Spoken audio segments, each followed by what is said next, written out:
अपना झारखंड 23 साल का हो गया।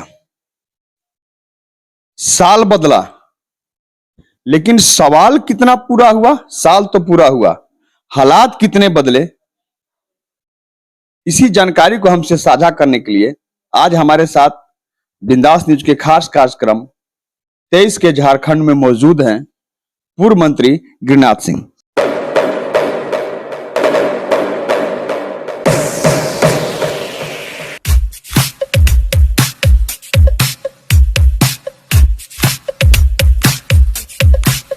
तेईस साल का अपना राज्य हो गया झारखंड। कहा गया था कि विकास जिस अनुपात में होना चाहिए था नहीं होता, देख इस राज्य को अलग किया गया था। आपके द्वारा लगातार संघर्ष किया गया था, आप संघर्ष के साक्षी रहे हैं। इन 23 गुजरे कालखंड में कितने हालात बदला?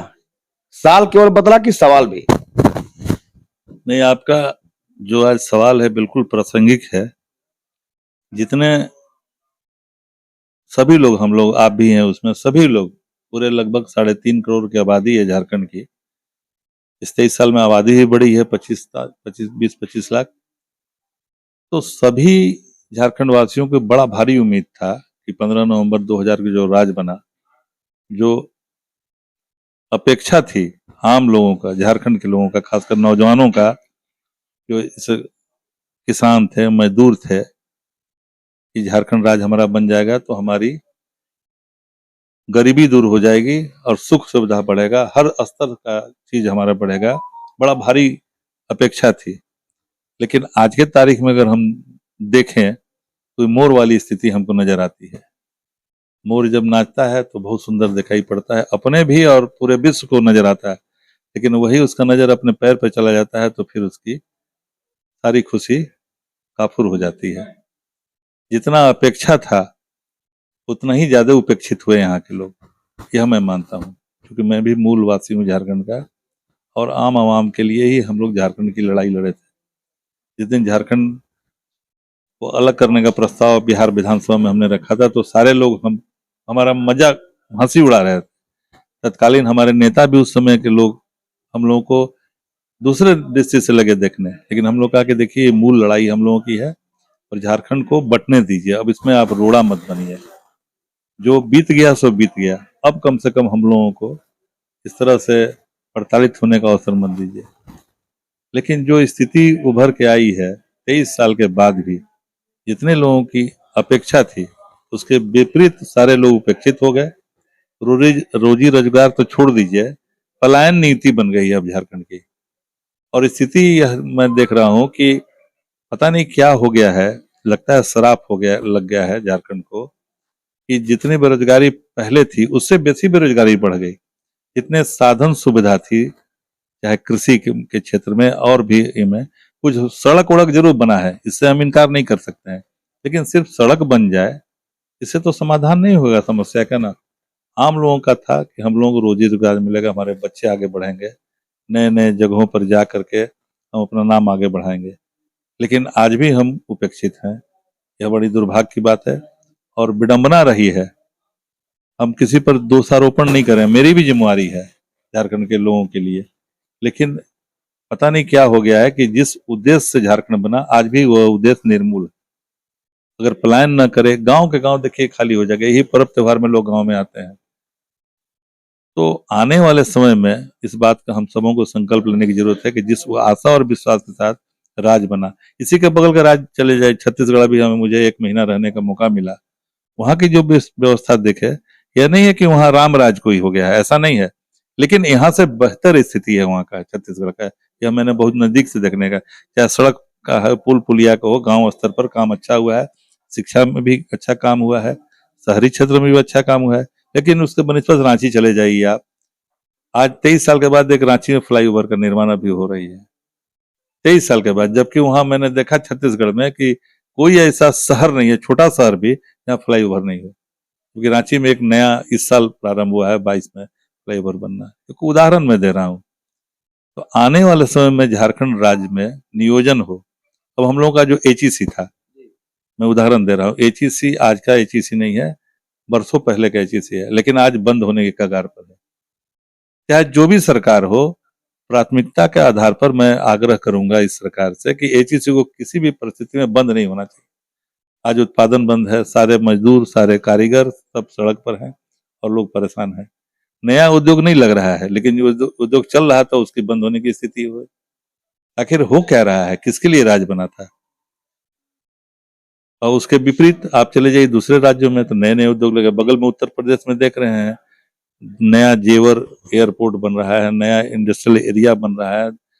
4 लेन तो खैर बन ही रहा है विशेष रूप से, लेकिन नियोजन मिले तो 3.5 करोड़ जनता को भी हम लोग नियोजित नहीं कर पा रहे हैं। आज भी देखिए झारखंड के मजदूर 14-15 मजदूर उत्तराखंड में, आखिर वो पलायन किए तब तो उत्तराखंड पहुंचे, मजदूरी करने गए थे, अब जान के पड़ गया है, 45-48 घंटा होने को आ रहा है, किसी तरह से जीवित है, लोग रेस्क्यू कर रहे हैं निकालने के लिए।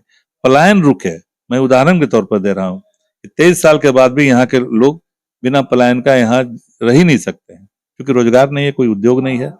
सड़क बना देने से तो उद्योग नहीं ना आ जाएगा। हाँ, सड़क बनाने से उद्योगपति जाते हैं, उनको सुख सुविधा मिलता है, लेकिन वैसा वातावरण भी बनना चाहिए और इच्छा शक्ति भी होना चाहिए।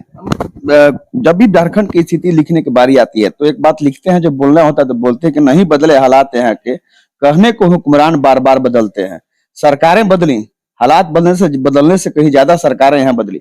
आप क्या ये महसूस नहीं करते कि राजनीतिक इच्छा शक्ति का अभाव कहीं न कहीं देखा गया इतने गुजरे कालखंड में? अभी कहने की बात है, अब हमको नहीं कहना चाहिए, लेकिन तत्कालीन मुख्यमंत्री आज से कुछ साल पहले भवनाथपुर उनका आगमन हुआ एज ए मुख्यमंत्री के रूप में, और हमें जो जानकारी मिली कि उन्होंने पावर प्लांट का शिलान्यास भी कर दिया। उनको समय नहीं मिला उस समय, लेकिन अभी तो 4 साल बीत गया। उदाहरण के तौर पर कह रहा हूँ, आज 14 लाख की आबादी में अगर एक पावर प्लांट ही भवनाथपुर में बन जाए तो कम से कम यहाँ के लोगों को नियोजन तो मिल जाएगा, यहाँ के लोगों का स्तर तो बढ़ जाएगा, जो कि वीरान पड़ा हुआ है भवनाथपुर। तो इच्छा शक्ति की कमी है, यही तो मैं कहना चाह रहा हूँ। SEZ का प्लान भी बन रहा था कि वहां पर बनेगा, हजारों एकड़ जमीन उपलब्ध है, तो वही इच्छा शक्ति की कमी है, घोर इच्छा शक्ति की कमी है। कहना तो नहीं चाहिए, झारखंड का नाम लेते लोग किस तरह से बाहर में इसका प्रतिरूप हो गया है कि झारखंड नहीं लूटखंड हो गया है। और यहाँ की स्थिति, ये जो भ्रष्टाचार है, यहाँ शिष्टाचार के रूप धर लिया है झारखंड में। हम किसी पर आरोप नहीं लगाना चाहते, जो भौगोलिक माने जो अभी की स्थिति है उसका मैं चर्चा कर रहा हूँ। भ्रष्टाचार जो है, शिष्टाचार स्थापित हो गया है यहाँ। कितने कितने गुजरे सालों में जितनी भी सरकारें बनी, जितनी भी सरकारें रही, कहीं न कहीं वो भी दोषी है। तो कोई अब इससे करना चाहिए था। अब सवाल मूल चीज है इच्छा शक्ति का। इच्छा शक्ति ही नहीं रही है। इच्छा शक्ति होती तो इसका रिजल्ट 23 साल में, जब जवान 23 साल का मतलब जवान हो गया, 18 साल के बाद ही नवयुवक जो है श्रेणी में आ जाते हैं, वोट देने के श्रेणी में आ जाते हैं, काम करने की क्षमता हो जाती है, आगे बढ़ने की क्षमता हो जाती है। तो 5 साल तो और बढ़ गया ना, 18-5-23 हो गया। लेकिन आज भी यहाँ के युवा जो है मतलब भयावह स्थिति में है, चिंतित हैं, उनको कहीं रास्ता नजर नहीं आ रहा है पलायन छोड़ करके। और पलायन होने के बाद क्या स्थिति आ रही है, रोज हम लोग यहाँ जाते हैं, पैर से चल के आते हैं, 4 कंधा पर लग के आते हैं। जब 100 आती है गांव में तो कितना स्थिति खराब हो जाती है। और आए दिन हर महीना, ऐसा कोई महीना नहीं है जब बाहर से 100 नहीं आता है मजदूरों का। यह सैकड़ों के उदाहरण आप ले सकते हैं, और कोई इलाका बचा नहीं है। पलायन रुके है सबसे बड़ी प्राथमिकता, क्योंकि हमारा अस्थायी सिंचाई का साधन नहीं बना पा रहे हैं आप। एक हाई एल्डिंग बोरिंग का कोई योजना आता है तो उस पर टूट पड़ते हैं लोग। हम कहते हैं सारी योजनाओं को रोक करके सिंचाई का ही सुविधा कर दिया जाए। अभी पाइपलाइन का शुरू किया गया था माननीय प्रधानमंत्री जी के द्वारा, उस काम को भी समय सीमा पर करा दिया जाए, जैसे कन्हर और सोन से पानी आने का। लेकिन यहाँ इच्छा शक्ति की सरकार बनने के बाद 2 साल यहाँ उस पर काम ही नहीं हुआ। तीसरे साल से कहीं कहीं आप देख रहे होंगे सड़क खोद करके पाइप बैठाई जा रही है। तो इच्छा शक्ति की कमी है, इसकी समीक्षा नहीं होती है। जो प्रशासनिक पदाधिकारी हैं वो अपना 3 साल या पहले ही अपना खाना पूर्ति करके, जो अपना निहित स्वार्थ साध करके और फिर चले जाते हैं दूसरे जगह। मेन इच्छा शक्ति की ही कमी है। आखिर क्या करने की जरूरत है कि अगला साल जब आवे तो यह कोई ना कहे कि जिस तरह बाहर में आपने कहा कि बाहर में जाने पर झारखंड को बड़ा हेय दृष्टि से देखता है लोग, कहता है कि आज भी वही पिछड़ा झारखंड। तो ये इस स्थिति में बदलाव हो और झारखंड की जो परिदृश्य है वो सामने दूसरों के नजर में जब आवे तो अच्छा झारखंड नजर आवे, बदला हुआ झारखंड नजर आवे।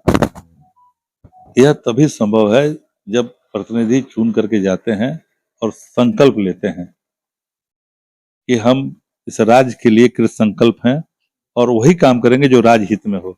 सिर्फ उसी को अनुपालन कर दे इच्छा शक्ति के साथ, बिल्कुल ठीक हो जाएगा। लेकिन जो हम संकल्प लेते हैं, चाहे एमएलए का ले, मंत्री का ले, लेकिन आचरण हमारा ठीक विपरीत होता है, नतीजा यही होता है, उसी का प्रतिफल है पलायन। संकल्प लेते हैं, उसका अनुपालन कर दें, तभी पूरा हो सकता है, ये संभव है। बहुत बहुत धन्यवाद। सही बात है, राजनीतिक इच्छा शक्ति का अभाव है, नहीं तो उम्र तो सेहरा सजने का हो गया, 23 साल का उम्र हो गया, इसने इतने में तो सेहरा सज जाता है, लेकिन अभी भी गोद में हालात है। झारखंड अपनी रत्नगर्भा झारखंड कहा जाता है, जिसे खनिज संपदा वाला झारखंड कहा जाता है, लेकिन कोख में इसकी अमीरी है, गोद में गरीबी है। गोद में गरीबी झारखंड की है, यहाँ के रहने वाले लोगों की है, लेकिन झारखंड के सत्ता पर जो भी काबिज हुए, उनके हालात तो इस स्थिति में बदले कि जो इस कालांतर में जो आपने देखा होगा उन्हें, अब तो खैर पहचान पाना भी मुश्किल होगा। हमने कहा कि शुरुआत में के सेहरा सजने का उम्र हो गया, भले राज का सेहरा ना सजा हो, राज के हालात में बदलाव ना हुआ हो, लेकिन यहाँ के सत्ता के हुक्मरानों के यहाँ कितनी सेहरा सजी, कितने हालात में शादी हुए, कितने हालात में खर्चा हुए, या शायद मुझे बताने की जरूरत नहीं है, आप बखूबी इतने गुजरे कालखंड में वाकिफ हुए हैं।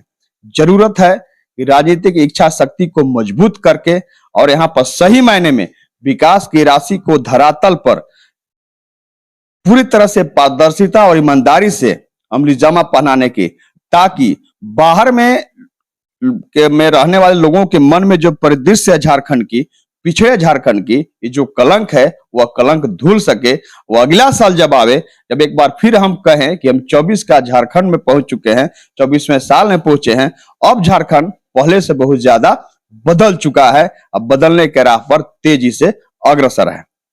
धन्यवाद।